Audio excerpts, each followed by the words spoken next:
Today's episode is brought to you by Trucking Hub. Now listen, if you're still bouncing between 5 different logins just to run your trucking business, you're already behind. Trucking Hub is built by a carrier for carriers, and it puts everything under one roof, whether it be dispatch, safety, maintenance, and even accountant and a driver app.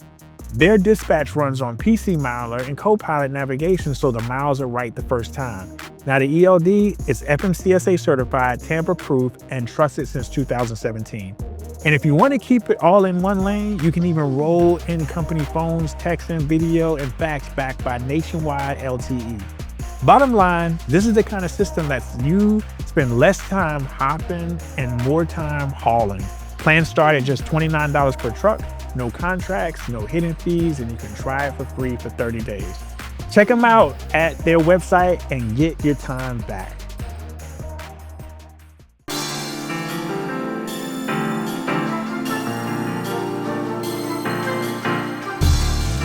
Welcome to The Long Haul, the podcast dedicated to empowering small carriers and owner-operators to drive their business forward. I'm your host, Adam Wingfield, bringing you insights from industry leaders, real-world success stories, and strategies to help you navigate the road to profitability. Whether you're just getting started or looking to take your fleet to the next level, this is a show where trucking meets opportunity. So buckle up, it's time to go the distance. Welcome back to The Long Haul, where we get into what actually moves the wheels in trucking, from freight to finance and everything in between. Today's episode is about the one thing that touches every single mile every day, and yet it's one of the most ignored margin killers in your business: tires. We're sitting down today with a commercial tire expert who has years of experience helping fleets make the right decisions and avoid the silent profit leaks hidden in plain sight. We're talking about tire myths, real world advice on buying smarter, and how poor tire choices are draining fuel margins from fleets that can't afford the waste. If you're still buying tires the same way you did 10 years ago, this episode will change your approach. But before we jump in, make sure that you like, share, and subscribe to the podcast, and head over to freightwaves.com/playbook to sign up for our free newsletter, where we break down the freight industry for small carriers just like you, without any of the fluff. I'm pleased to have a good friend of mine and phenomenal entrepreneur on this particular episode today. Big shout out to Kamard Johnson. Welcome to the show today. I appreciate you for having me. Glad to have you. It's an honor and a privilege. Yes, sir. Glad to have you. All the way from Richmond, Virginia. Yes, sir. Tell me about those humble beginnings, man. You know, before we get into all of the other stuff, take me back, man. Rewind me back. Before I even do that, again, honor and a privilege to be sitting here with you, man. The opportunity to come on to this podcast. The only way to do it service and justice was to come in person. So direct off the flight, here we are. Humble beginnings. Born to a single parent mother, rather. 2 children, my brother and myself. 12-year difference, right? Okay. So if you can imagine that, obviously we didn't necessarily grow up together, right? Sure. No 20-year-old young man is interested in hanging out with their 8-year-old brother. That's right. And so she did her best to instill family as our core tenet, even with that distance in age. And so in the shadows,, my brother was very supportive of me, very protective of me, really like a father who I never met. He has met our father. I never met him. And so it's funny talking to you about it now, because it's probably some things I'll say for the first time, which is he is by far the most selfless individual that I've met in my life. And to give context and credence to that, we're talking about an individual who, again, grew up in not the greatest environment. You know, you learn in trial by fire, and to be in an environment that, in a sense, molded and molds many to be hardened. To see his evolution and transformation over the years, man, and he's not soft by any means, but he's softer than what he used to be. Sure. I'm just so proud of the work that he has done internally, because therein lies, to me, the challenge that every human being faces, but many human beings falter to, which is that inner engineering that has to be done for you to change the identity that you have to go to the one that you aspire to have, right? And so, coming up, Didn't get in a lot of trouble. Like I said, I had this big brother that Yeah. was like Kept you in line. yeah, and a Mhm. mother who also was very, Kept you very in line. adamant about it. And so I made good grades. You know, it was like I lived two lives though, right? I lived in the hood, but I Mhm. went to school in the uh,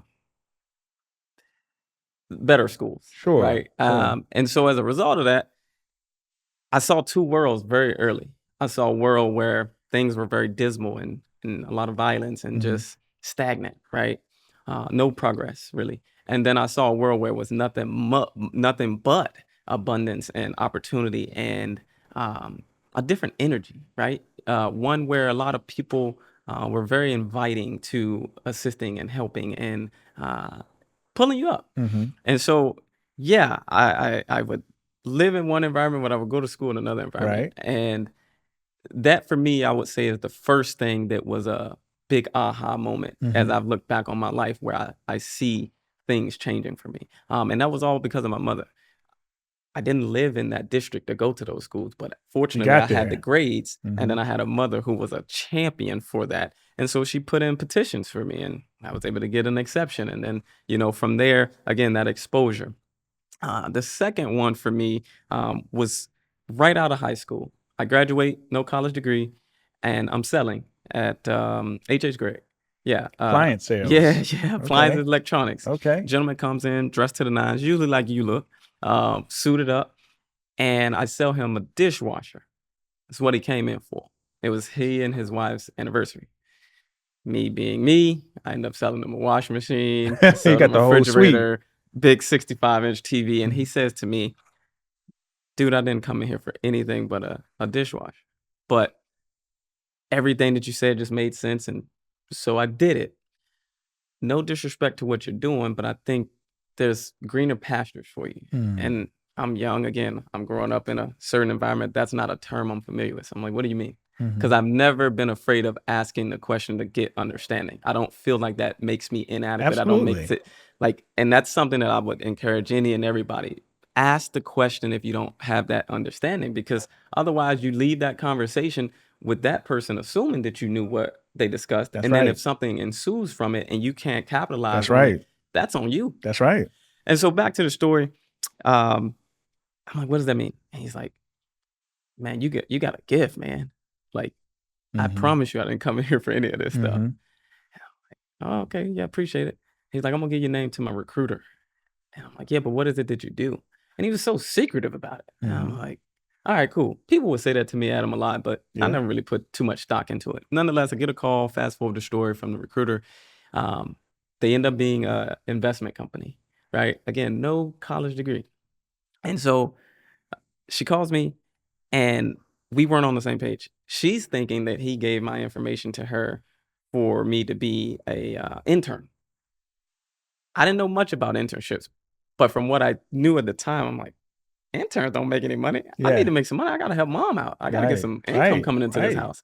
I was like, oh, I apologize for wasting your time, but there must have been some miscommunication. And she's like, so you're under the impression that you were going to be like a full-time financial representative here? I was like, candidly, I didn't know what this was, but Right. yeah, I thought it'd be employment, not internship. And so she's like, "You think you can do this?" And I was like, "Exactly what is it that you guys do?" Mhm. Again, questions. And so she gave me the rundown. I was like, "Yeah." And she was like, "Who do you know that would be interested in investments?" I was like, "I'll find them." Right. Right. That ambition. So they put me through the series. Seriously, Adam, it was 7 interviews. I'll never forget it. Mm. At one point along the line of the interviews, I didn't even think that this was really a financial company. I'm like, this must be like a secret co-op, like CIA operation or Mm. something. Who interviews somebody 7 That's times, right. Adam? That's right. That's right. Thoroughness. Mhm. Now, looking back on it. So I meet with all these different people within the company, and then the last interview ended up being with the managing partner. Only was supposed to be a 30-minute meeting. Um, we're about an hour and a half into it. Mm. So I knew it was going well. Mm. It's a Friday. He offers me the job, and I tell him, yeah, I need the weekend to think about it. He looks at me, baffled, mouth on the floor. What do Mm. you mean? I'm giving you this opportunity. No college degree. Sure. You've blown these people away in the organization. They're speaking highly of you, and you're telling me you need to think about this. And I said, yes, sir. I have a few other opportunities. I got to qualify what I think is best for me. I had an Absolutely. opportunity to move to Schaumburg, Illinois, to go and be a manager at H.S. Gregg. And then there was another financial institution that I was looking at. More of the story, I ended up taking the position with them. That was the second aha for me, right? Expanding my perspective of what's possible, right? Really kind of taking the lid off of the belief box for me. And I worked there. I achieved, as far as I know, I'm still the youngest in company history to hit their internal milestones. And so, yeah, um, after that, uh, sold cars. I mean, I've sold just about anything Yeah. that you can think of, mulch, real estate. Mulch. You Yeah, sold mulch. yeah, man. You did it all. You was a hustler. Yeah, man. And this is all before knowing truly that two things. One, relatively speaking, I'm pretty decent in sales. And two, sales was such a career path that could be so rewarding and Sure. lucrative. Sure. Never seen it that way. How in the world did you go from selling mulch, dishwashers, and cars Yeah. to being one of the most and I'll say what it is, one of the most successful startups when it comes down to commercial truck tires. And for Yeah. those, and you know what, I'm gonna give a little bit for those that don't know, you hit Inc. 5000 Yes, sir. not one time, not two times, not three times, but four times on Inc. 5000. That Yeah. is an outstanding accomplishment that's usually secured for a small group of successful entrepreneurial ventures. You did it four times, man, and you went from selling dishwashers and mulch and you know, again, opportunity always sometimes leads you into pastures that wouldn't be there. But your beginning, you didn't even get a college degree. No, sir. How in the world did you get into tires? Yeah. It goes right back to the origin story. My mother and my brother. So it's twofold. My brother started the commercial tire company with 7 used tires in the shed of his backyard. July 21st. Selling used tires. Yes, sir. Mhm. July 21st, 2016. Mhm. Okay. Give you his history. Prior to that, for 14 years, he was in passenger tires. So the tires on all of the vehicles that we drive in or get driven in today. Okay. That market became eroded with the Sam's Clubs and a lot of the Yeah, direct to yeah. consumer at the time. And so what he would buy a tire for, they're selling that same tire for. No way to win. Mhm. But my brother, being as intuitive and as an active listener as he is, a lot of his customers happen to be truckers. Mm. They were bringing their passenger vehicles for their wives, their pickup trucks, buying tires from him. One of the pain points, one of the constant plights that they would talk about and express was around selection of tires and cost of tires, right? And so, him being the enterprising hustler he is, he finds someone that he can get some used tires from. He sets up shop in his backyard, prove out the concept. And Wow. from that transition, by 2018, he's doing 6 figures. Wow. By himself, one-man operation. It was cash and carry. So individuals would pull up with their pickup truck with a trailer hitched to the back, take however many tires they needed, boom, gone. And so now this is the second part of the story. My mother, my mother, I tell her a lot. She could have made it on Capitol Hill. She could have been a famous lobbyist. Yeah. Cause she sure did a number on me. Yeah. And so I mess with her. I say, that's the PC term, but really you were a bully. My mother was very adamant about her 2 boys working together. My brother and my mother both have always had more conviction in me, candidly, than I've had in the confidence that I have for myself. And I like to think I am a confident person, but way beyond that, they've seen my abilities and capabilities in a light that I never did. And so she's like, hey, these talents that you have, these skill sets that you've developed at these different companies, it's great. Like, you need to bring that into the family. And I'm like, Mom, Yeah. my thing's working out for me. Yeah. This is cool. It's good. I'm the guy there, Yeah. Everywhere I've sold, I'm one, if not the guy, for sure. I'm like, what am I gonna do with tires? She like, sell them. You sold everything else, right? And so this probably began in late 2017. It took me all the way to January 1, 2019 to come to this decision though, Adam. Even though it was family, even though, my mother mainly was very persistent and adamant about her beliefs in my ability. My brother, not so much a talker, very quiet guy. And so he never mentioned anything to me about his interest of me joining the company. Again, mind you, I'm the little brother. And so one day, all my meetings end up either rescheduling or canceling on me. So here I am, dressed like you, right? Suited up, hard bottoms on, and I show up at his place, and I'm looking around. He's with a customer at the time, and I see all of these dirty and just dusty, grim tires. And I'm like, at this point, right? I'm in the finance world. Like, what am I gonna do with it? Right. And so he finishes up, and then we have a conversation at him, and it was one of the conversations for sure I look back on my life that has changed the entire trajectory of my life. So I asked him, all this sounds great from mom, but it's 2 questions. 1, are you really interested in me joining? He says, yes. I say, and 2, how is this gonna work, right? You know me. I'm the little brother, but I'm confident. Like I'm gonna speak my piece. I'm gonna express myself, and more than likely, you know, I'm gonna come in with some different opinions of what we should do versus something that you've established. Like you're the guy, right? I know what being the guy looks like. You're the guy. You're the face. You're the name. You're who people are coming for.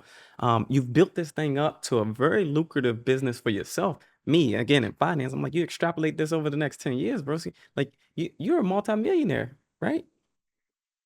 What do you want me to do? Yeah, what do you want from me? Right. And he's like, yeah, man, I just, I feel like it's what's best for us. And so I'm like, how open are you really going to be to things? And so we had a real conversation. And again, going back to the part about how selfless he was and is, he has jumped in the passenger seat. And for these last several years, right? And I appreciate you for the accolades and how you see me. But it has for sure been a collective, collaborative effort to get to this point in this company. And so I'm the face now, though, right? I'm the voice. And so people see me and it's like, they're cheering me on. And I'm like, dude, there's such an engine behind this locomotive that is far stronger than just me by myself, right? The organization is running at this very moment in time. I'm sitting here with you. We got 3 stores operating right now. And so from my brother, of course, believing in me and then giving me the autonomy, the trust to not just do the things that people are patting us on the back and celebrating us for, but do the things that people don't see and don't hear about, which is making all of these errors that I've made to get to this point where I've learned the lesson and fortunately had enough capacity and runway to turn things around and be able to have this conversation with you, right? Because there's for sure some near-death occurrences that we've had, right? As an entrepreneur, everybody's going to have them. Yeah. So that's how I got into this tire business. And that's an incredible story of entrepreneurship in terms of scale too, right? Because your brother had already found his lane. He had his group of folks that really kind of trusted him. Little bro comes in like, I'm gonna come in here and I might not agree with some of the things that I see. Yeah. But at the end of the day, you had a vision. Yeah. And that vision guided and directed that company to your company currently to 3 stores. How did the scale process work? Yeah. And I don't advise this to anybody. Without any data and all intuition. Really? Just gut feelings. Yeah. Which is strong. I'm of the mindset that at some point over the course of life, maybe in the next 20 years or so, I think there's going to be some science that comes out that points to the gut being more of a driver of decision making that is sound, even over this. I don't know that. But that's a suspicion of mine. But yeah, all intuition. You're a data guy though. You give me data guy. You give me data vibes, man. You give me vibes like, hey, if I'm gonna give you a proposal, I'm gonna take it back to the team. It'll do about 3 days. We're gonna do a complete analysis on it. We're gonna do a risk aversion. We're gonna do all of this stuff, and then we'll make a final decision at that point. But you like now. Yeah. Rewind 24 months ago. No. Wow. That is a fast. But you know what? And it's no shade at all. This is not no business degree. No. This ain't no, hey, I went to go get a finance degree. No. I start with the gut and then I made mistakes along the way. Yeah. What would you do differently now and that you wouldn't have done before in terms of scale? Because listen, you said 2017. Yeah. Last time I checked, this 2025. Yeah. That's 8 years. That is not a lot of time. And you scaled your franchise, which, you could pretty much account that too.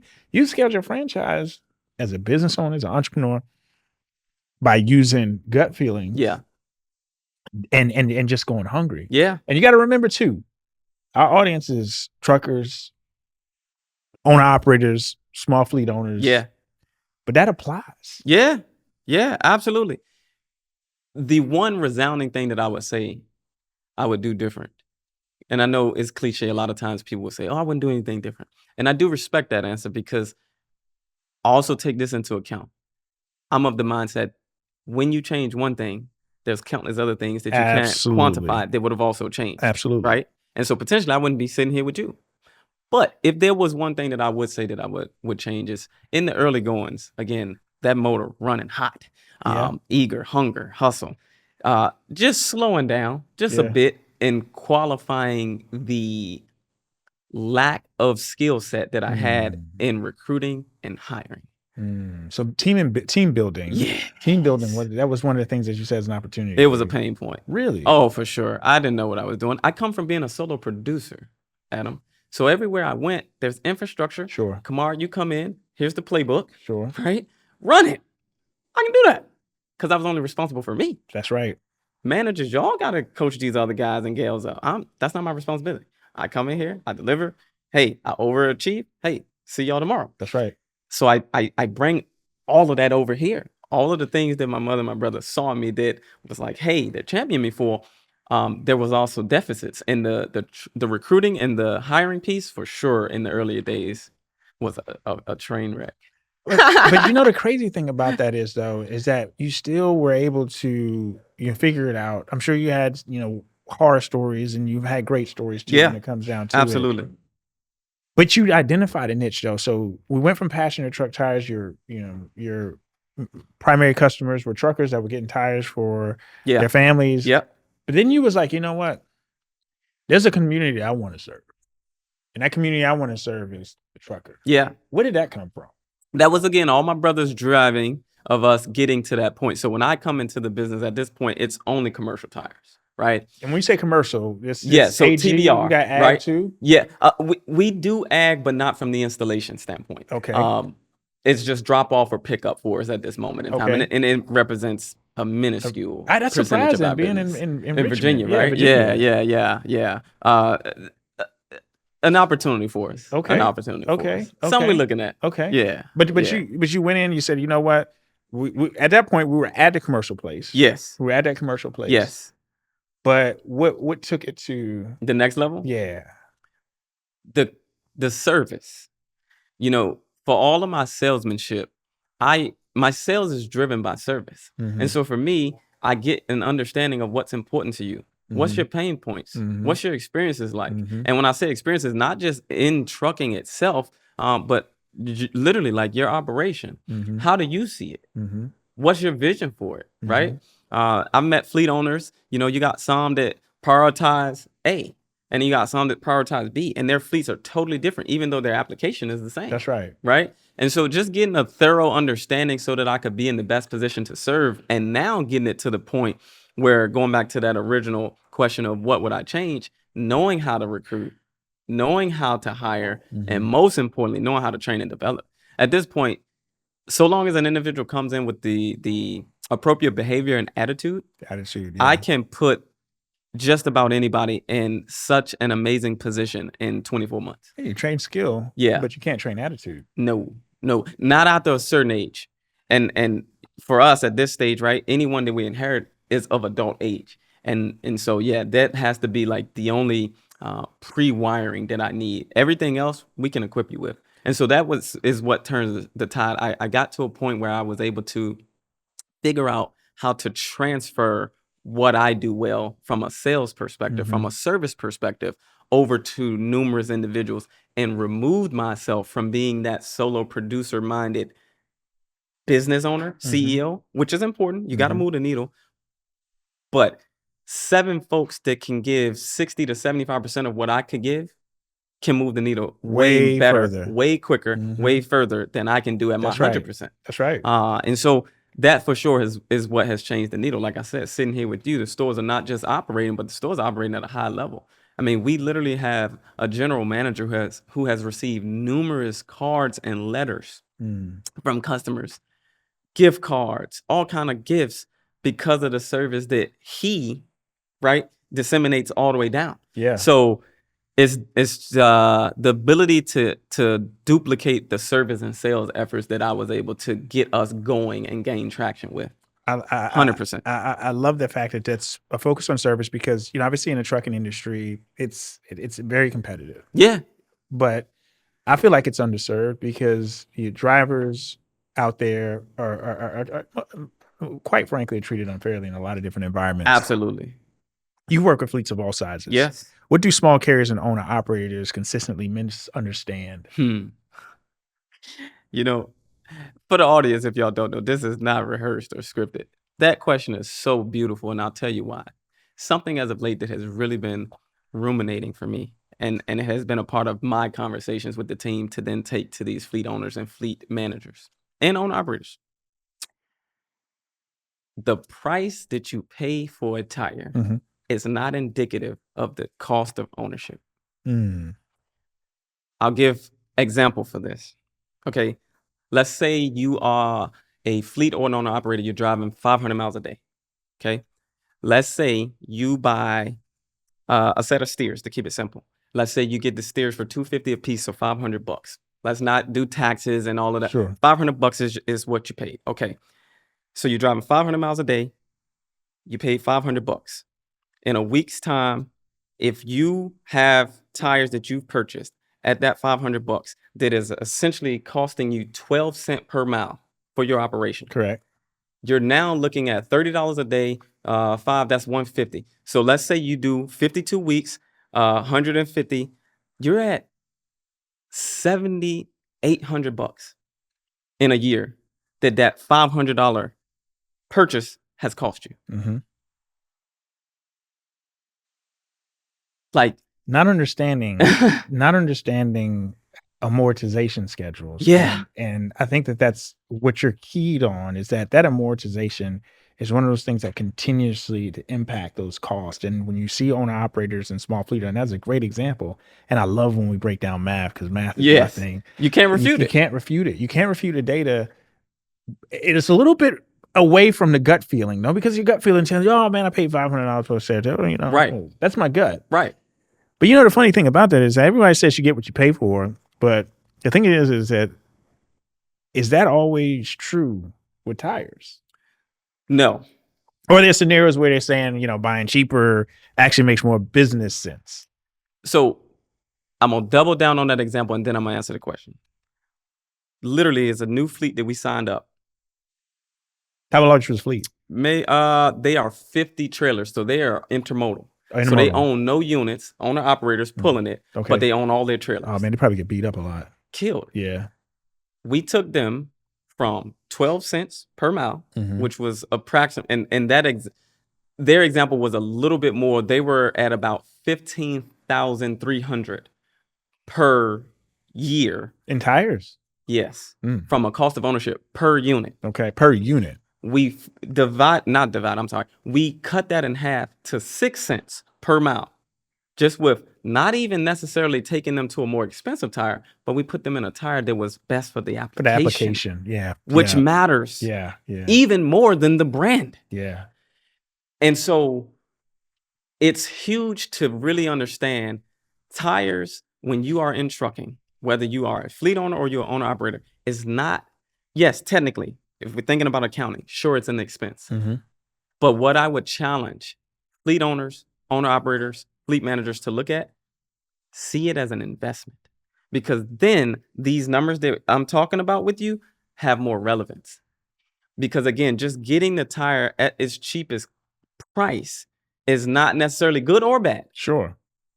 But oftentimes, that is the sole metric that is being viewed for the decision. And I get decide with their wallets. I get it. Fuel is up. Yeah. Rate is down. Yeah. So where can we cut costs? When you look at it, fuel, generally speaking, for most fleets is number one expense. Tires is second. Understand. However, when we really look at how much that $500 purchase really cost you, you lost. Yeah. And so to answer the question, do you get what you pay for? What I will say is this. Research and development, as well as manufacturing, has come a long way. It's definitely not what it was 10 years ago. With that. And so similar to automobiles, where you see now a what's that car? The Genesis that was spent off from Hyundai. Yeah. If you took the emblem off of it and you took the emblem off of a BMW, you can't tell them apart. Tire manufacturers that are import have caught up very much. And myth buster for the trucking industry. And the tire industry probably won't like this, but it's just the fact of the matter.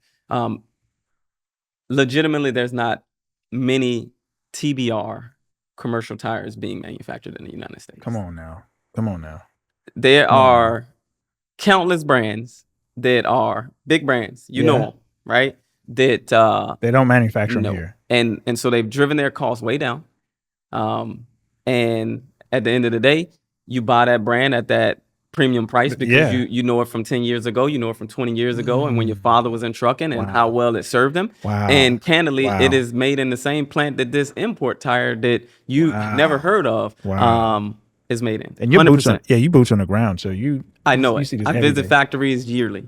It's a real thing. I've seen it with my own eyes. This isn't conjecture or hearsay. It's because you know what you hear across the community, right? Like, hey, you never buy, you make sure you buy virgin rubber over Chinese tires all day long. Yeah. And here's the thing. Are there instances where that applies and is sound advice? Yes. I'm not saying that because these tires that you would know, love, and cherish from a brand perspective are made in these factories that you shouldn't still buy them. All I'm saying is that just goes to show you how much these overseas factories have caught up, not just because of the offshoring and the cost, but I mean, some of these factories have no people in them, Adam. And this is way before the AI boom and the humanoids. I've been in 2022. My brother and I, we were in a factory. Literally, I mean, it was like out of world. Yeah, the machines are stopping when they sense people. Yeah. Wow. And there's a new process, relatively newer process from a manufacturing standpoint of the tires. It used to be a 3-step process. A lot of these factories that really have the capital or have gotten the investment, they've shrunk it down to it's a 1-step phase. And so it has eliminated a lot of the tires that would normally come and be out around, or tires that would just have certain imperfections that would cause it to wear prematurely. But from a rubber compound standpoint, the silica, the carbon black, and a lot of these other things that are used to make the tires, it's come a long way. You know, the crazy thing about that is, man, and that was aha for me. But the thing about it is, it's been for so long, the narrative, and I'm going to call about a narrative. The narrative has always been, junk. If it's not made here, it's junk. Yeah. Man, that is such a myth. Yeah, it is. Such a myth. It is such a myth. And I think it's unfortunate for us, as global purchasers, because we purchase global. You go in your house right now, there's no way that you can avoid it. Yeah. And that's one of the things that when I've gotten pushback and when the team has gotten pushback, I have challenged them to just ask the question. Mr. Customer, Mrs. Customer, with all due transparency, the plates that you eat off of, the glassware, your sofa, where was it made? Very few have things that are made here in America. And I'm not against anything being made here in America. Let's be clear about it. I think there's some challenges for that to happen. It'd be great to see that over the course of several years, because I do think it will take that, right? Like, of course, with the administration that we have, they're pushing it, and that's beautiful because for sure there's been disruption, not just to the workforce, but also to the everyday consumer. I mean, we are getting hit in the wallet because so much is outsourced. So to a degree, bringing it back could increase that. I mean, there's different data on both sides that I've looked at that points to different arguments, but it's one of those things we'll just have to wait and see. I agree with that. But that is so crazy. What would you say would be your number one, if you were to rank them all out, would be the number one silent killer of tire life that you see on the road that drivers just don't check? This one is easy. Under inflation. The crazy thing is that you take I was a former driver. Yeah. We get the tire thumper, boom, boom, boom, boom. You're kicking it. You're You're hitting it with the hammer. And I always ask my guys when they do that, when I was out there selling. Great, Adam. Cool. Now tell me what's the PSI. Because if your foot can do that, you need to be doing something different than driving this truck. Tell me about it, And man. so for context, right, to make it simple, again, let's say your cold PSI on a tire is 120. Okay. Or better yet, 100.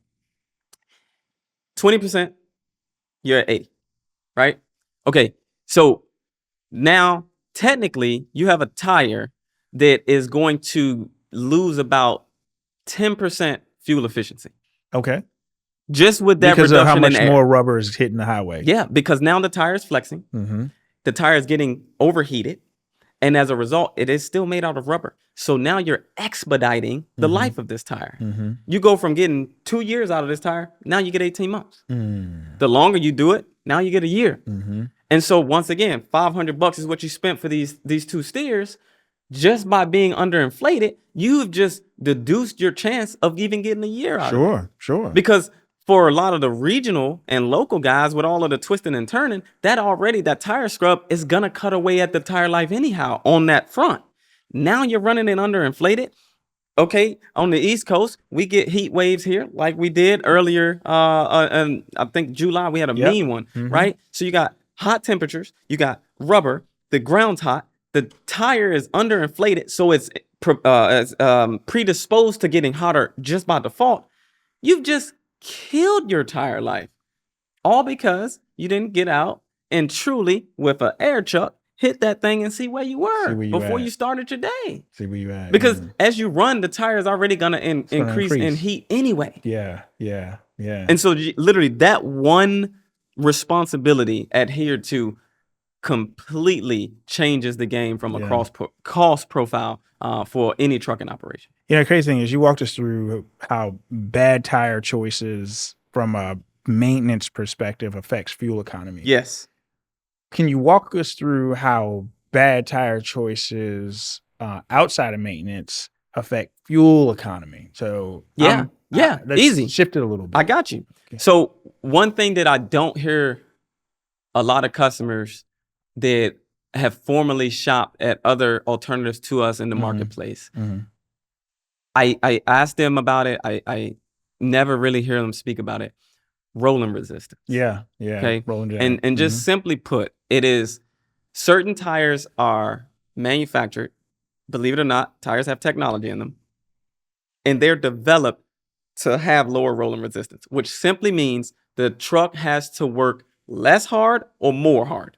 Higher rolling resistance, truck has to work harder. Yeah. Particularly on your drives. Mm-hmm. Okay. That's where your torque is coming from.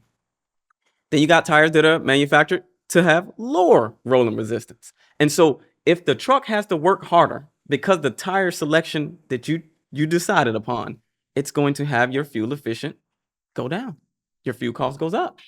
Vice versa. You get a tire that has the, again, technology in it where it is manufactured for lower rolling resistance.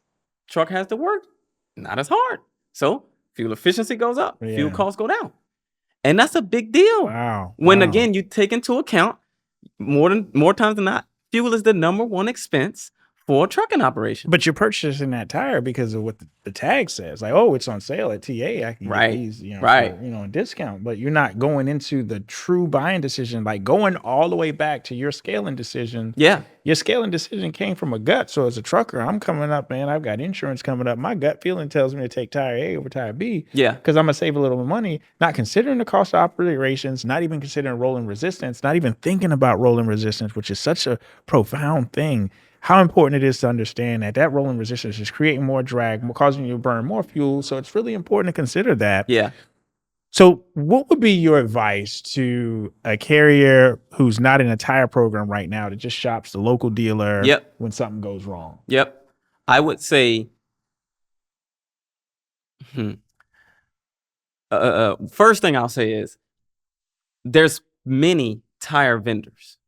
Yeah, whether you talk wholesale or you talk about, sure. And I say retail, in the tire industry, retail is more passenger tires, but speaking for fleets, so on the commercial side, your retail dealer or wholesale, more times than not, product is just being pushed, okay? And so if I speak to you and you indicate that price is really the only thing that you care about. What you have just told that person is, I don't care about putting what's best, not just what's best for the I operation agree from with a that. cost perspective, but what is also best for my drivers. And I I, agree I with that. talk to fleet managers about it. Driver retention has a lot to do with how you go about your maintenance program for 100%. tires. 100%. Because ultimately, that's the person that really is taking the risk. Mm-hmm. Yes, accidents happen and the blowback comes back on the fleet owner, fleet manager, sure. But from a injury standpoint, Mm-hmm. right? Physical harm, it's the driver that's taking the risk. Mm-hmm. And so when they see that you are skimping there, I mean, what do you think that, the morale is going to be? And so when you talk about retention, when I talk to these guys, I'm like, I mean, talk to me about how you're going about the expense, right, of the tires. That's a big part because, again, I don't care what vehicle your fleet runs. Kenworth, Peterbilt, doesn't matter. You can have the stacks, right? You got that Cummins engine. It doesn't matter. If those tires aren't right, that truck not moving. And it's like a Ferrari with no gas in it. And so what I would say is, don't look for a tire vendor. Look for a tire partner. Because what you'll find is somebody that's really going to, at least with us, take the time to get a thorough understanding of what your operation requires, what the geography is for your fleet, right? What pain points have you had? And then with the tire knowledge that we have, we can put a series of options in front of you, right? And even if you go with the most cheap price, more times than not, you're going to get a tire that is still going to perform better at a higher price point than the cheapest tire that you can get. Of course. Because that's the difference, right? Getting the least priced option out of your series of good, better, best is better than I just got the cheapest tire. I went on Walmart.com and I got this tire. Okay, cool. You got to get it shipped to you, right? More times than not, and this is what I've been finding at least. You get a 295, 75, 22.5, and then you get 11 out 22.5 when you both had all 11 out 22.5s or vice versa. Then what's the process? You got to log it to a Walmart. You got to try to ship it back. It's just the operational drag on it in any and every business, but especially trucking.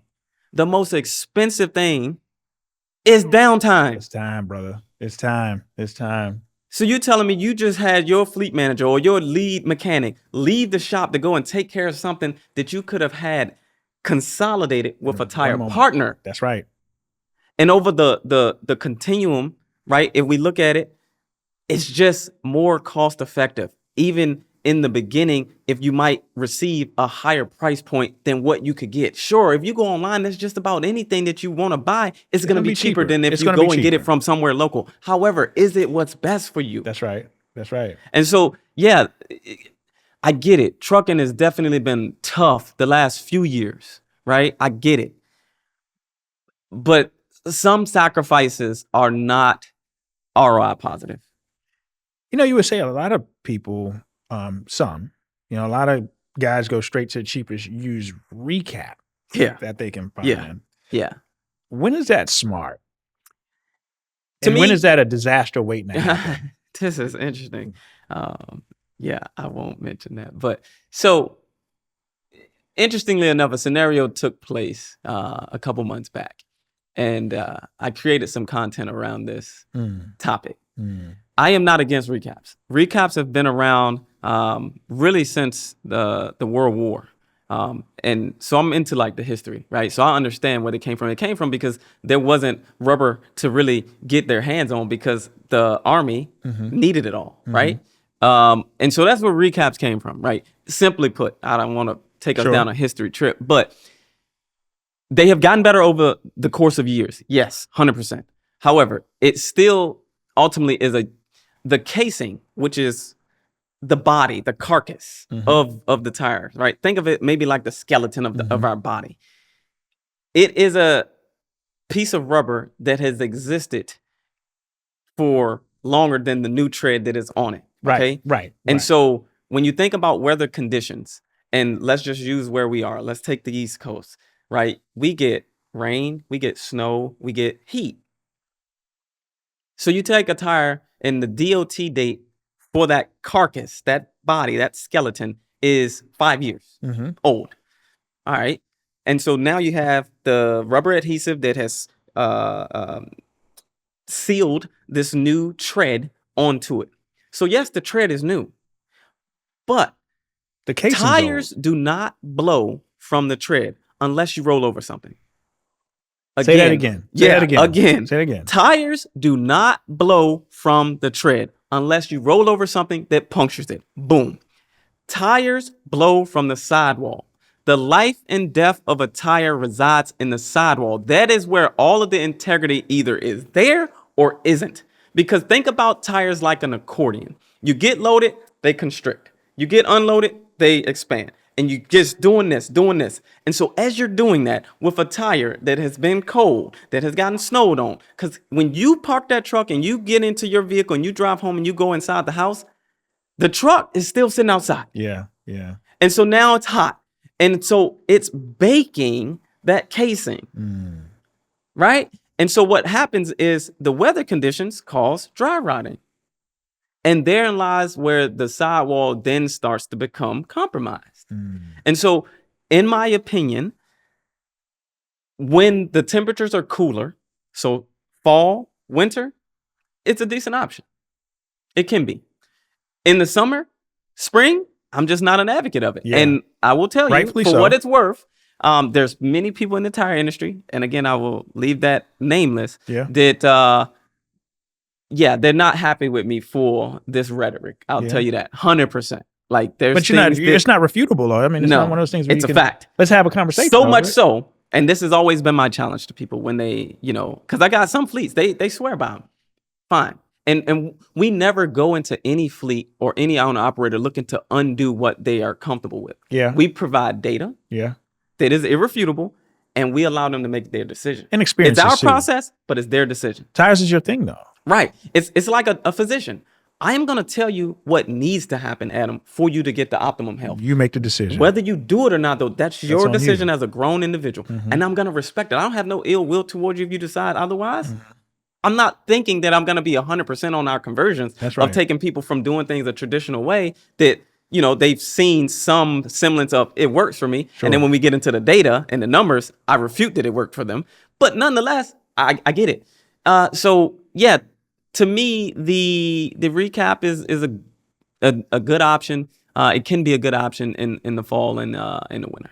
Well, so when you think about buying tires from a dealer as an owner operator, new owner operator, new small carrier, what should a small carrier owner operator always ask before handing over money for a set of tires, whether it be a set of steers, a set of drives? What question needs to be asked? That's a great question, specifically for our owner operators, because more times than not, Adam, they don't have the volume count to get contracts, right? Yeah. For something that you speak about a lot.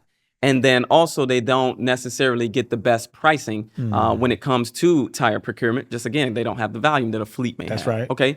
And so the best question to me for an owner operator to arm themselves with, I don't care where you are in the country, it would be ask that salesperson, that dealer, that wholesaler, wherever you're buying your tires, is this tire best for my application?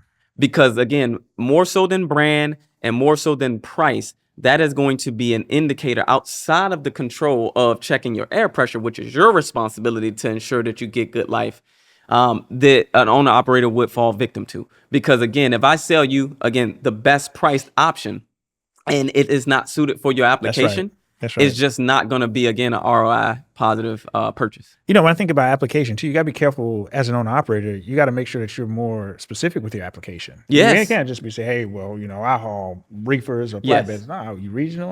Are you in the south? Are you regional? Do you run in a certain lane? Because listen, if I'm running across Texas with a reefer, most of the year, my application is different. Yeah. Because of the heat down there during the summertime is a different animal than if I'm operating in the mid-Atlantic, if I'm running Ohio to Charlotte. Yeah. So to your point, it's really important for an owner operator to be very specific, to know your business, more importantly. Yes. And identify those things that be best for you as a business owner. But then also, you don't want to have these conversations when you're in blowout time. No. You want to have those before then, right? Yeah. Because again, we can take the example. You paid $500 for a set of steers, 2 tires. Cool. Let's say day 187, you have a blowout. And let's say you're not local at that point when it happens. You're at the mercy. So you're in Virginia, right? That's where you live. But this blowout happens in North Carolina. First and foremost, let me tell all of you guys what happens. The moment that dealer knows that you are from out of town, your price just went up. I already know. I promise you that. That's just, again, a real fact. So that's part of it. Yeah. Oh, wait, where you from, buddy? Oh, yeah, man, I'm just trying to get back home to Virginia. Are you now? Right? And so instantly, that $500 that you spent on those tires, let's just say you paid $1,000 between tire replacement and then the service for them to come out there. That's crazy. In 180 some odd days. That's crazy. It's not a good turn on your money. And it's these kind of leaky faucets that lead to, with other things, but for sure, people going out of business. Absolutely. Because just because you're not tracking what your true cost of ownership is, does not negate the fact that it either is going to have a positive or a negative effect on what you're able to do or not do in your business. That's right. Because we're talking tires, but as you all know this in trucking, there's countless other expenses. Turbo this, that, insurance over here, right? Yeah. Oh man, I had to get brakes, I had to get my wheel seals, and I had to get an alignment. Like there's other things to pay for. 100%. And so the tires to me by far is the most controllable thing that you can get a handle on, that can give away dividends for all of these other expenses and have trucking be not as much of a headache.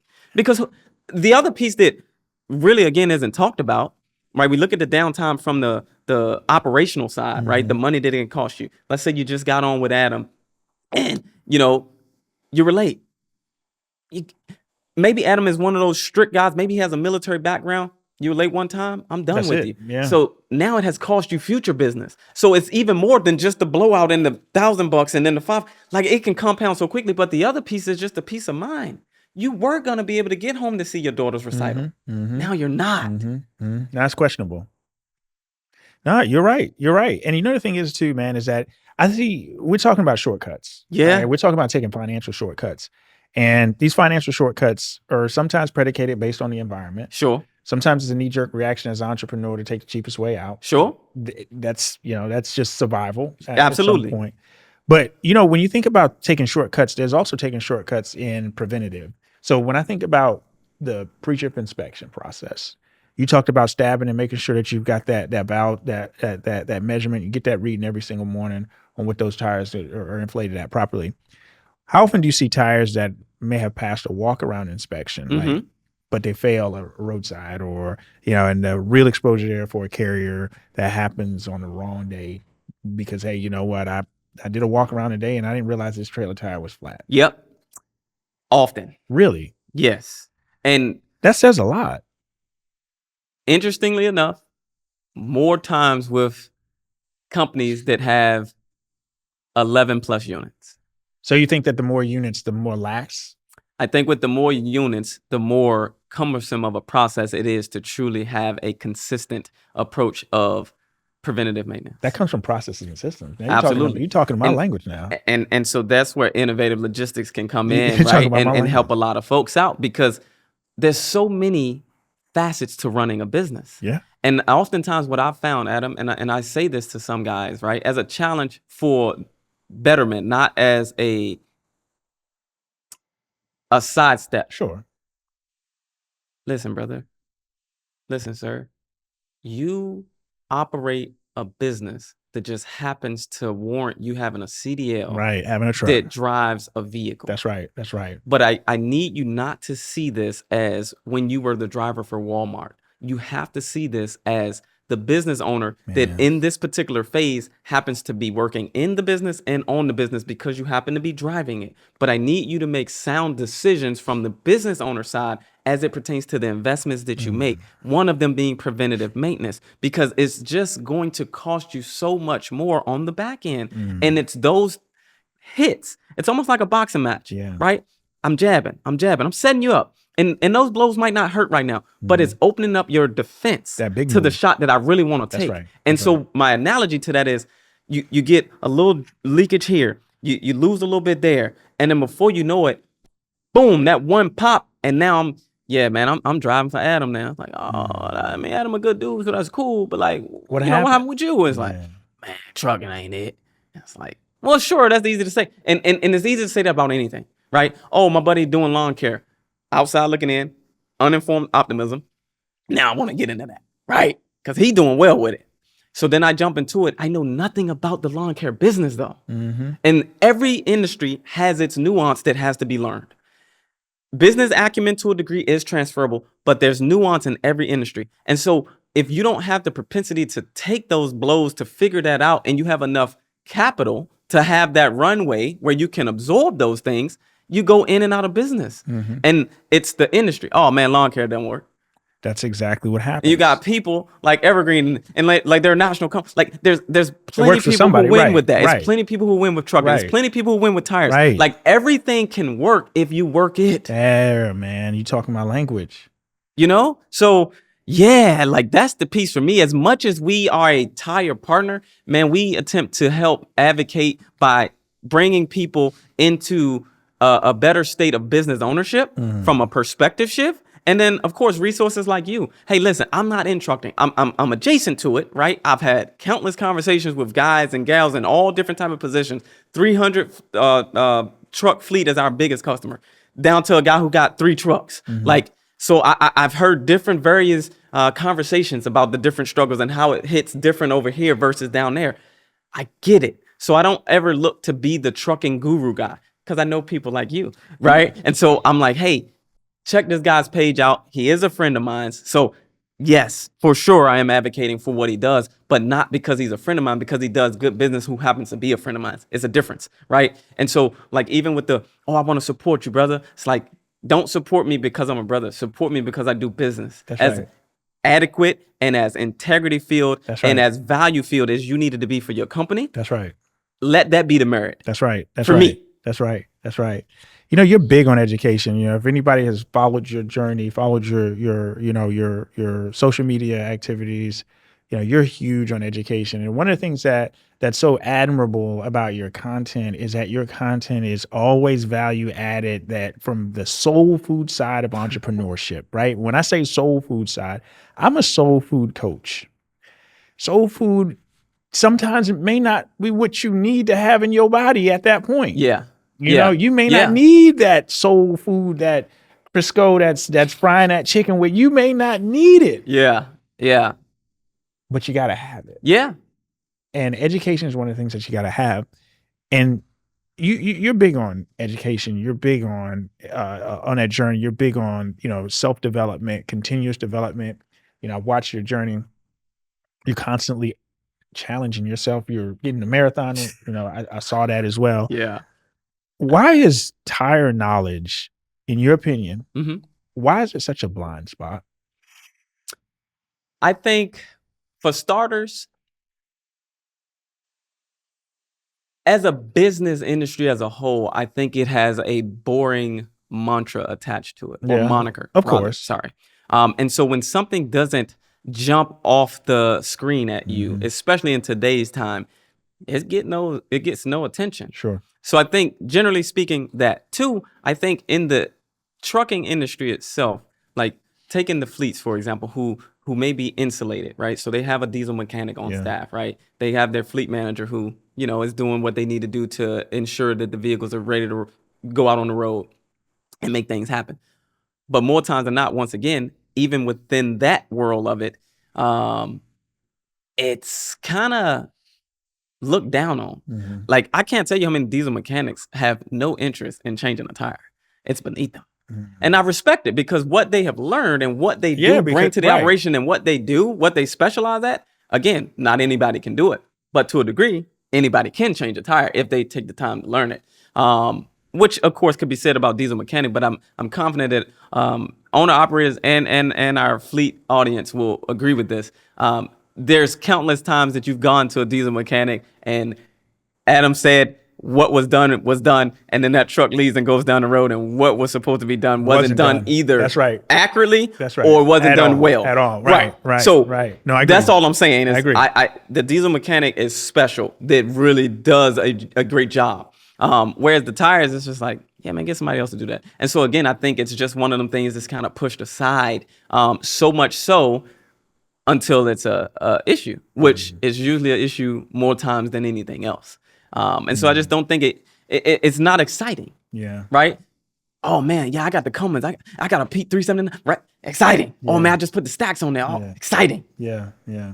Tires, not exciting. No it's not a living benefit. No, it's just not exciting. And so I just think it But the value behind understanding so much stuff that you have taught today. Like I think you literally just put some money in some people's pockets today. I hope so. I don't hope. I'm telling you, you put some money or you provided knowledge today that caused somebody to think a little bit differently. Yes. And I think that's the key to conversations like this, where you may not agree with everything that comes out of either one of our mouths. Sure.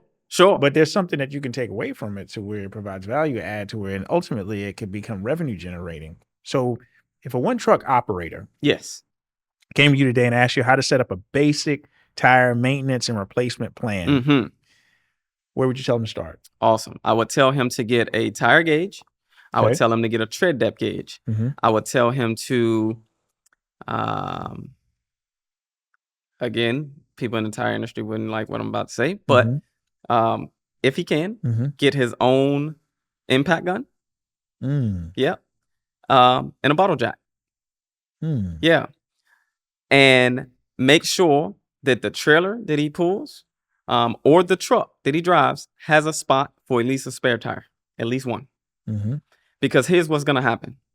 It's not a question of if, it's a question of when. Yeah, it's when. You're going to have some kind of tire breakdown. Yeah. And when you call, and again, using that example, you live in Virginia, but you're passing through North Carolina, you had a tire blowout. Guess what? Your situation is totally different when you call and say, yeah, I just need you to come out here and put on a tire of mine. That's right. You have just saved yourself a minimum of $500. Minimum. And when we think about what the pressures are at that integral stage of just getting going and you only have one truck, yeah, for sure. And then, of course, I would say, please make sure to check your air pressure, not just before, because I do know some guys and they're good about it. They'll check it before. And that's it. But there's things that take place on your journey from dock to dock, right? And I can't tell you how many drivers have been flagged down on the road to be notified of a tire that's flat and throwing off rubber that the driver never knew was happening. Right? They on the CB, they talking to you, right? They talking to this person, they having a grand time, they're safe, but they aren't, because they got a whole tire issue going on that they didn't start the day with. Yeah. And what I would say is when you do check the tire pressure after you've driven, so let's say you just got to where you're getting loaded at. Normally, I don't know, about 2 hours, right? If you know, good rough time. So you're getting out, you getting loaded, right? Walk around, get some exercise for sure. I definitely advocate for that. Put the steps in, right? Let's not look for excuses. Let's look for solutions. So keep yourself healthy because you guys are behind the road a lot. That's right. A lot of hours. That's right. And so that for sure can kill you wanting to have the energy, time, or even opportunity to go to a gym or anything for exercise. So do that. Give it maybe 45 minutes to an hour for the tire to cool down, because what you don't want is a false read. If you check that tire immediately after driving, you'll run yourself mad. Oh man, this tire at 150. Of course, that is not good. Yeah, heat expands it. Right. That's going to cool down. So give it 45 minutes to an hour, and then, check all the tires again. And then when you park, I know this one is a bit more difficult because, again, you've been driving all day. I'm ready to get home. I got stuff to do. I need to rest, all of that. But if you could, maybe another 20 to 30, check it again. Because you can never be too sure. Because the worst thing in the world is to start your day, you thinking you're ready to get to the money, and you can't do that on time because of a tire issue, right? So I would say those things to that one vehicle owner operator, and I would also end it by saying,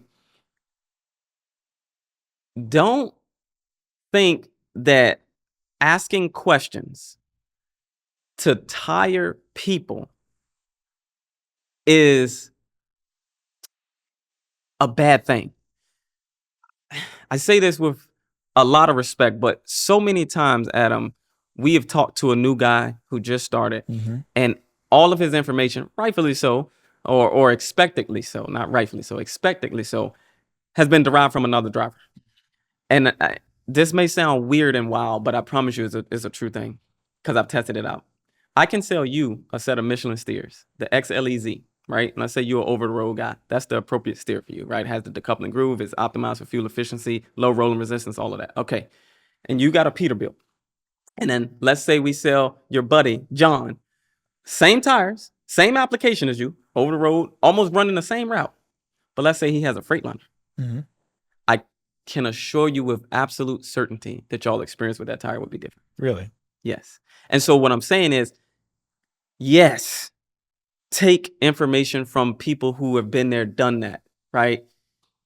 But trust but verify. Yeah, absolutely. Because not every single piece of suggestion and or advice is applicable for your specific situation. Absolutely. It's no different than you work out and I work out. Mm-hmm. We both are into taking care of our bodies from that side of it. Cool. You can tell me to do the exact same workout as you and I can do the exact same reps, same weight. That doesn't mean my body's going to develop yours because we are two different individuals. The trucks are no different. And so some tires do perform better on different applications. Yeah. It's just, a lot of times, you got them peak with that long nose. It does change how that tire performs. Believe it or not. It's just a fact. That's true. That's incredible to be able to obviously identify that and to really make sure that comes out. As we close down, you got a couple of things going on. Yep. Your journey as an entrepreneur, four-time Inc. 5,000 entrepreneur, well documented, well verified, great accomplishments for what you've done. You've also created a platform to teach others to go down the same path in terms of being able to, if they decide to do something differently, by helping them build out tire programs and a tire business. You want to hit a little bit on that? I appreciate you bringing that up. It's not something that I've spoke about publicly. It's more so I've been working in the shadows. But simply put, it's this. There are countless tire dealers in the country. Mm-hmm. And a lot of them are going to age out sooner rather than later. Mm-hmm. Next 5 years, 10 years, right? And a lot of them don't have succession plans in the sense of either having family that is interested in the business. Once again, they have children, but tire business isn't seen as exciting, right? I want to be an influencer, right? Or I want a digital agency, right? Or something that, again, a lot of people are talking about, right? And so with that, there's going to be a lot of businesses that are just going to dissolve, right? Like the body, it's just going to pass away. Nobody will acquire them because on the flip side to that, a lot of them have not put in the structure and or processes to create enterprise value. And so there's no outside interest. It's almost like an heirloom in the family. It's personally valued, but no one outside of your family who knows the story about this handkerchief cares about it. Like it's just not valuable. And so as a result, there's going to be a lot of businesses that are just not going to be sold, not going to be acquired, and they'll just cease to exist. And so because I understand that we now have more trucks on the road than ever before because of our consumerism. And as far as I see it, every vehicle manufactured is still going to roll on rubber for quite some time until something is an alternative to that. And even when that happens, they're still going to need dealerships to do some type of installation, in my opinion. Could be wrong.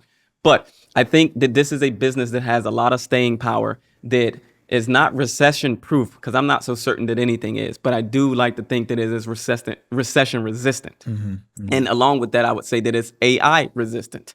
I would say that it is pandemic resistant. And I'm speaking from experience on all three of these things because I've been in it 6.5 years now with my brother. We went through the pandemic together. Business was fine for us. We actually continued to grow, and not just through additional stores, but also through the acquisition of talent, hiring. Just like right now, we're hiring. A lot of people are not. And so I just know that there is going to be quite the need, similar to nurses, similar to HVAC and plumbing people. Tire business owners, there's a need for it, and it's going to grow. 2027, the tire industry is, I think, expected to be around 350 billion. I could be wrong on that number, but it's a large one. And it's only going to continue to expand. And so for me, with the successes, the experiences, the accolades, the processes, the systems that we have been able to reap benefits of having and the exposure to, I'm just of the mindset that none of this information can I take with me, right? That's right. And my brother and I, from my mother, we got two things that she really instilled in us. One, we take care of the people who take care of us, and that's in all facets of our lives, personally, professionally, etc. And then the other one is that it's such a shame, it's such a waste to take what you know and not be able to have other people benefit from having it. And the only way that they can is if you share it with them. But you share it with them in a way that's digestible to the level that they are on, so that they can then process it, internalize it, and then actually benefit from it. And so for us, the program is going to literally give you our exact game plan and playbook that we execute on a day-to-day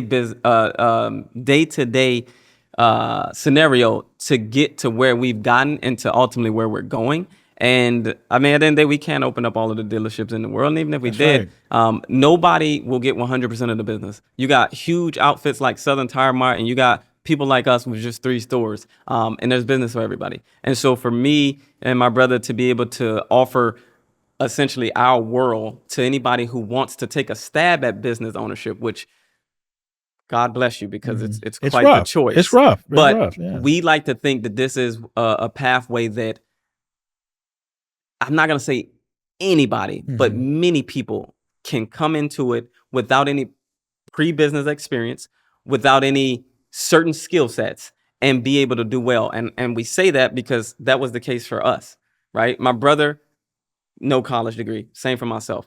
We had not done anything to give us any kind of confidence that we would be able to do well with this, because it's like, oh, well, yeah, you used to like everyday average individuals could come into this industry and make quite a life for themselves and for their families. And so we just want to extend that opportunity to anyone who wants to take a stab at business and wants to do it with the business that, you don't have the fears of, if I started today, is it going to be viable tomorrow? Right? Like, everybody needs tires, whether you want to do the commercial side or you want to do the passenger side, right? Or agriculture, or just mobile. Like, there's just so many nuances of avenues to travel within the tire business. And so, yeah, we think it's cool. And just because of you, what I'm willing to do, coming here today to see you, which has been a blast. I like Chattanooga, man. It's a nice little town, as I've walked around just a little bit before I came here. Anybody who is interested that is a part of the audience for the playbook can go to tbacourse.com and schedule a call and specifically get to speak with me. And I can vet out any questions, any concerns, and truly be able to, pull the curtain back so that you'll be in a situation to qualify if this is something that you, or rather quantify if this is something that you really would want to do. So that's just because this is my good brother, my good friend, and obviously he is one that leads with value first. And I thought that would only be right to attempt to match how you move, brother. So we appreciate that's just because of you. Appreciate that. Yeah, we appreciate that. Yes, sir. One thing before we close out. Yeah. You have 3 locations. Yes, all in Virginia. If anybody wanted to find you, let's help us find GTT. So GTT Commercial Tires, we are in Richmond on Commerce Road, right next door to Philip Morris. So if you know anything about Virginia, one of the biggest products of trade is tobacco. That's right. And so we're right next door to where it has been made for a long time. Then we're in Petersburg, right between the I-95 and I-85 split. So we do see a lot of folks from North Carolina generally. And then our most recent location that we built from the ground up is in Portsmouth. And that is literally right across the street from the port. Oh, wow. So as you can imagine, we had quite the fight to get this approved. But it's a bright star amongst the 3 for sure. And we'd be honored to serve anybody who gives us the opportunity to do so. And I'm confident that if you experience the GTT way of buying tires, whether you continue with us or not, you will find yourself in a better position, because you'll definitely reap the benefits of the education that we also bring on to our customers, to put you guys in a position to know how to take care of the tire and not go and see anybody, us included, for tires until it's absolutely necessary versus having to do it prematurely. And this is why I love small business. You're going to get this from small business, the passion, the desire to see success. So I'm so thankful for businesses such as yours, for what you bring to the community, the value you bring to the community, not just on the, hey, you know what, there's a transactional side, Sure. which is a component of it, but ultimately it's more of a, hey, I want you to be successful too, and we can be successful together. So, Yeah. that's really a big thing. Because candidly, for us, the way that we see it, everybody on the team knows this, right? Two things, and this is definitely like insider information. We believe we make sales to gain customers. Mm-hmm. I'll say that again. Long We term. make sales Absolutely. to gain customers. Yeah. We don't look at it the vice versa way. Mhm. And then second to that, we really believe that in order for our business to be sustainable, we need to put the businesses that support us in positions for their business to be sustainable. And so that's why it goes so much further than just the tire purchase for us. That's right. We've helped a lot of drivers get their DBE, right? So that they can be in a better situation. And I'm not saying that that's like a cure-all silver bullet, Sure. but it's different things that we do, i.e. that example, that goes far beyond just like, hey, here's the tire, we installed it, give us the money. Sure. See you later. Like, Yeah. it's so much more than that. And that's why we have such the consistent business of repeat. Again, like I said, I'm confident if you experience the GTT way of buying tires, it's a pretty good chance you're gonna stick. And unless again you're just passing through, you saw us on this, and you wanted to give us an opportunity, which happened before. Shout out to Ramel with Truck and Hustle, because similar thing happened. Went with him. And then a lot of people came like, man, I just wanted to, test you out, try you out. And you the real deal. And so it was cool. And so if that does happen, I'd be grateful. Most so for the opportunity to meet you. And then again, just put you in a better situation than what you're currently in, from just my assumptions around just, again, tires being seen as boring and it being such a redhead stepchild per se. But one of the biggest costly purchases that you have in the business of trucking. Absolutely. So hopefully you'll see a lot more folks pulling up to GTT. Make Yes, sure sir. that you guys go out, and make sure if you're down on that I-95 corridor, down in the Virginia area, make sure you give Kamard a shout out. Make sure that you take him up on an offer if you're interested in the desire to look at entrepreneurship in a different channel, by going into commercial tires or residential tires, or passenger tires, not residential tires. But big thanks to Kamard Johnson for really getting on here and just breaking down for what most folks overlook until it costs them literally. Today, we spent a lot of time just breaking down the nuances of entrepreneurship and the nuances themselves of really the basic components of maintenance within your vehicles, which is maintaining your tires. Ultimately, we want you to maintain success. We want you to grow. We want you to be successful.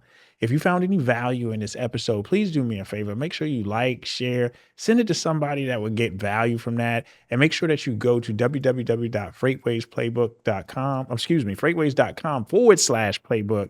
Make sure you sign up for the newsletter where we drop in value every single week. We're bringing articles that really, really matter and providing tools, tips, and nuances that can help you be successful as an owner-operator as you proceed. Again, Kamard, thank you for joining us. Thank you for taking the trip down here. Quick 10-second, 15-second backstory. This was an interview that was in the making for quite some time. It went from virtual to physical to virtual to physical, and then you said, you know what, I'll see you in September, and you made Yes, the sir. trip. And that says a lot about you and your character as an entrepreneur, as a businessman, and as a man. I commend you for that. The word matters. So thank you for doing that. And to my audience, thank you for tuning in. Until next time, I want to see you on the long haul.